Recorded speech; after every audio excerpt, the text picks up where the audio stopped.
Well, hello and welcome to my second attempt at giving a quick demonstration on the quick and easy way of making gluten-free bread.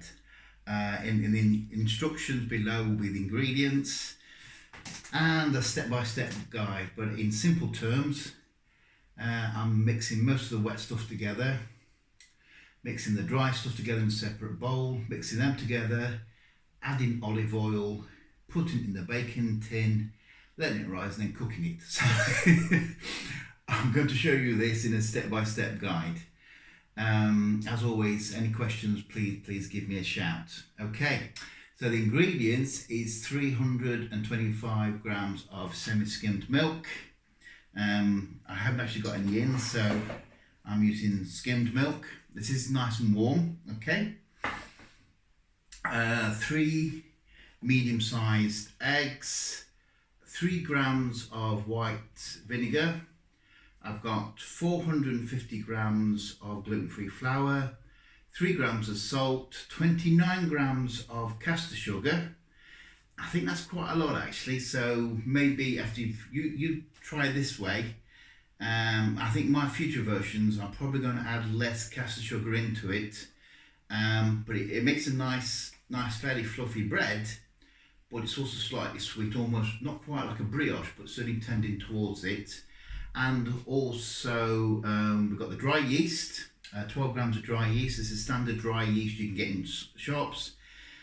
12 grams, which is approximately 1/2 packs of the 7 gram packs you can get in shops, and 24 grams of olive oil. I'm using general olive oil, works fine with extra virgin olive oil. It doesn't seem to work on olive oil, to be honest. I've made as you know, with the previous one I used extra virgin, and that worked out fine. I've done an experiment with the standard olive oil, and that's worked out fine as well. So let's get to this. So warm milk. This is lukewarm, so it's like finger warmth. So just add that into the mixing bowl.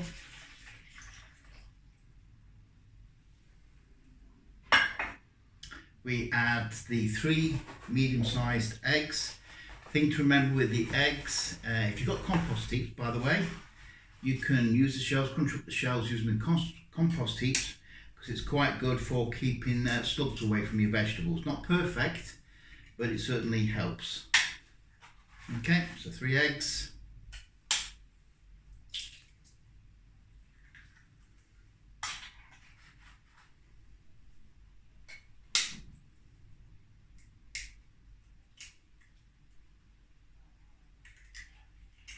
There we go, so that's 3 medium-sized eggs. Mix these together. You can use a wooden spoon or wooden spatula. I've got these because, as you know, I do quite a bit of baking actually in my spare time as a hobby. So I'm mixing this together and then slowly add the vinegar. So I'm mixing this together, slowly adding the vinegar to it. It's only 3 grams, it's not exactly a huge amount to add. Carry on stirring. And then, let's get the container and just show this. So this is almost like a, you know, like you're making scrambled eggs, that kind of texture. It's just basically eggs mixed together with the other 2 ingredients, okay? So that is that part. We now look at the dry stuff. The dry stuff is the 450 grams of gluten-free flour. We have the 3 grams of salt. We have the caster sugar, 29 grams in this case. And we have the yeast. Okay, and again, all we're doing here is mixing this together so that it's all fairly consistent. There's no like patches of yeast or areas without yeast. So that's just mixed together. And that is it. Oh, I forgot to say that I've had to swap the camera out because, as you know, first time I did it, cut my head off. That's because I was using the front camera, whereas I'm using the back one now. And it looks like all my text is back to front on the selfie camera, so sorry about that. Okay, right. The next step is to add the flour and what have you to the egg and milk mix. Just slowly add this and stir.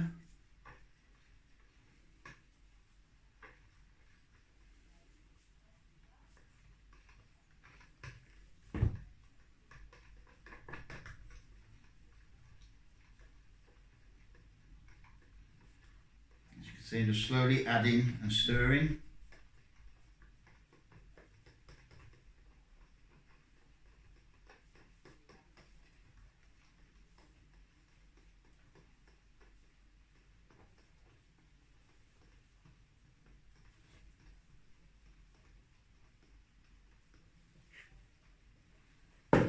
Keep mixing this.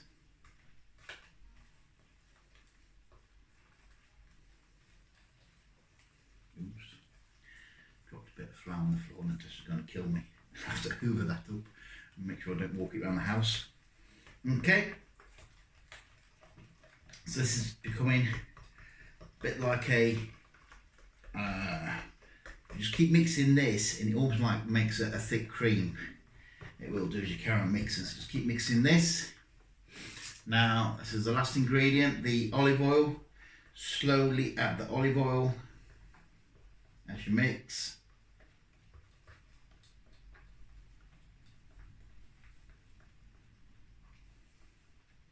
There we go.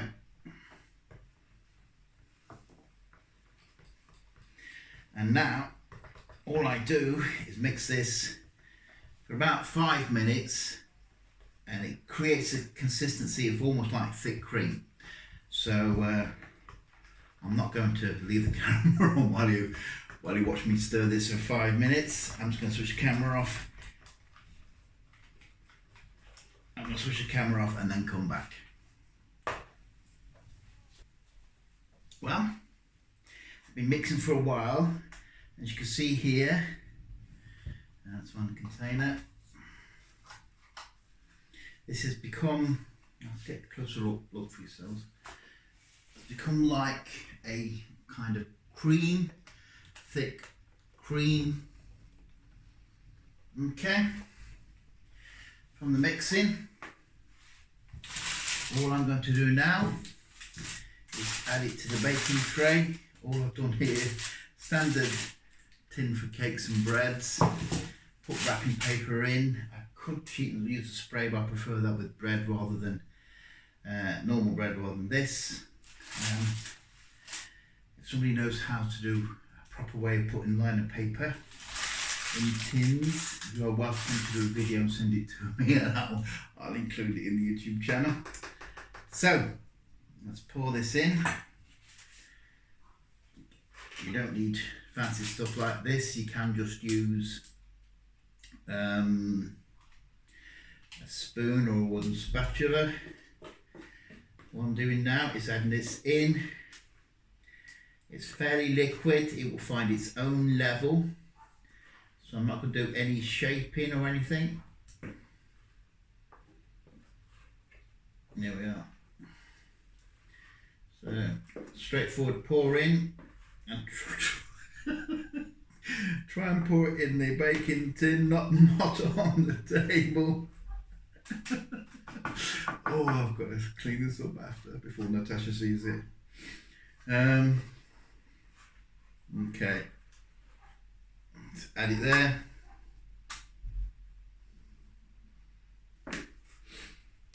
As you can see, a bit of rubbish of pouring, sorry about that. You can see it's just in there at the bottom. I'm now going to leave this for about an hour in there, but I'm basically waiting for it to grow up to twice the size, so up near the top. And when it's done that, I'm going to put it in the oven at 200 degrees C, gas mark 6. If I don't say the gas, Simon or send me a Facebook message saying, "Oi, you forgot the gas then." When this has risen, which is about an hour's time, I'm going to put it in the oven, gas mark 6. Mine's electric, so it's at 200, and it'll be in the oven for 35 minutes and cook, and then obviously I'll show you the results of that. So what I'm going to do now is leave this for about an hour or until it's doubled in size, and then I put it in the oven. Welcome back. As you can see, the gluten-free dough paste has risen quite a lot. Okay, the oven is preheated to 200, gas mark 6. So I'm about to put this in the oven. One of the little tricks to do is sprinkle some water on top. I'm just using this basic spray, but you can just use your fingers, sprinkle some water on before putting it in the oven, and then put it in the middle of the oven, and you basically cook until it's golden brown. So here's one I've done earlier, for example. It's nicely golden brown all the way through. So you basically cook it until it's nicely golden brown like that. It takes, on a fan assisted oven, probably slightly less than 35 minutes. The last one took me half an hour, just under half an hour. The key thing is just keep an eye on it. Oops, I'm not pointing the camera very well. Key thing is just keep an eye on it until it goes golden brown, and I'll show you what it looks like when it's done. Welcome back. Well, just to show you what it looks like when it's cooked, just going to open the oven up so it might get a bit steamy. Hopefully you can see there. Oops, let's try and get this camera right. It's difficult when you're looking at it the wrong way. As you can see there, it's golden brown, slightly over golden brown at this point in time, so definitely needs to come out of the oven.